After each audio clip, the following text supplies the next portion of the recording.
Welcome to Luca is a Billionaire, where the only thing I invest in is your answers. In this video, I will explain how to change an Audi Q4 E-Tron key battery. First, find the small release button on the side of your key fob. Press this button firmly and then pull out the emergency key blade. Now, use the tip of that key blade to carefully pry open the key fob casing.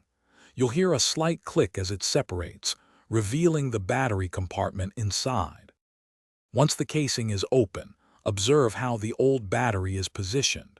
It's important to note the positive and negative sides. Carefully remove the old coin cell battery from its compartment.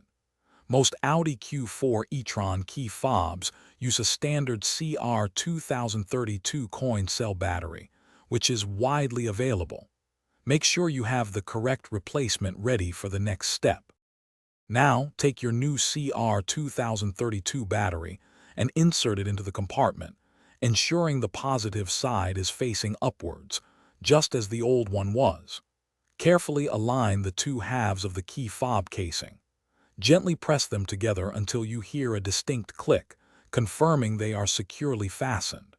This ensures your key fob is properly sealed and protected. After reassembling, it's crucial to test your key fob. Try locking and unlocking your Audi Q4 E-Tron to ensure all functions are working correctly. Check that all buttons respond as expected. If everything works, you're all set. Also, for an amazing home upgrade, check out the Shark AI Ultra Robot Vacuum. You can find a link to this and other great deals in the description below. Thanks for watching. Thanks for watching and please subscribe. It's the best investment you'll ever make.